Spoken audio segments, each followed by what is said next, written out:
Shalom, selamat pagi. Inspirasi iman kita hari ini diambil dari Kejadian pasal 18 ayat yang ke-10 sampai ayat yang ke-14. Saya akan baca buat kita semua. Demikian firman Tuhan.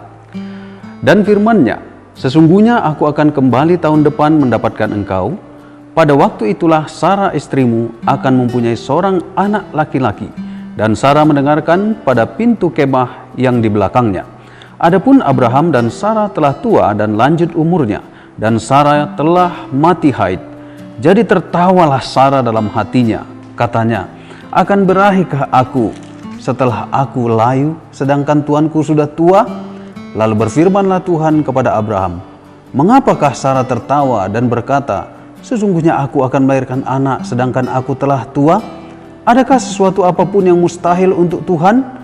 Pada waktu yang telah ditetapkan itu, tahun depan, aku akan kembali mendapatkan engkau. Pada waktu itulah Sarah mempunyai seorang anak laki-laki. Saudara, perikop ini kembali bercerita tentang perjanjian Tuhan kepada Abraham. Suatu saat Tuhan kembali menampakkan diri di depan kemahnya. Tuhan berkata, tahun depan Sarah akan melahirkan seorang anak laki-laki. Rupanya Sarah mendengar perkataan Tuhan itu dari balik pintu kemah dan dia tertawa dalam hatinya.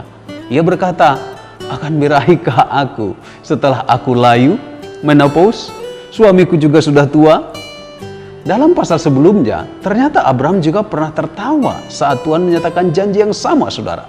Ia berkata dalam hatinya, mungkinkah aku yang telah berumur 100 tahun dan istriku yang sudah 90 tahun akan melahirkan anak?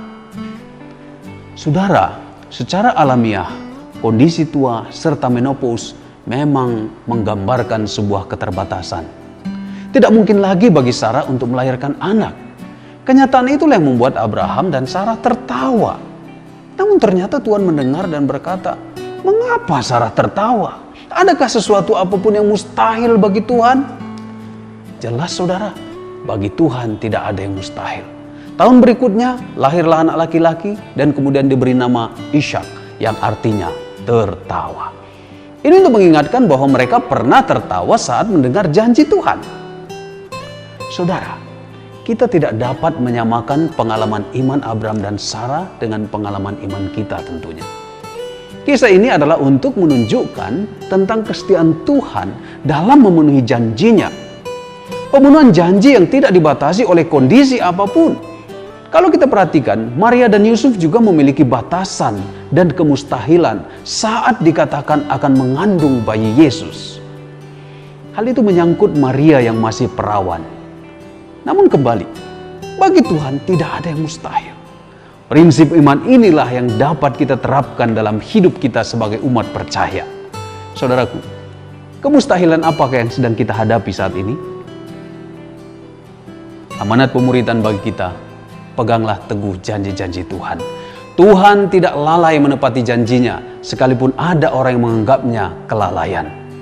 Jangan pernah meragukan janji Tuhan, apalagi menertawakannya. Kalau terpaksa kita harus tertawa, tertawakanlah diri kita sendiri. Tuhan tidak sedang bercanda. Kita berdoa. Bapa, ada banyak kemustahilan dalam hidup kami.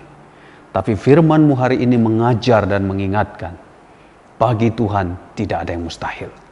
Segala hambatan, keterbatasan, tidaklah mustahil bagi Tuhan. Tolong kami untuk memegang dan mempercayai teguh janji-Mu dalam hidup kami. Dalam nama Yesus kami berdoa. Amin. Shalom, saudara.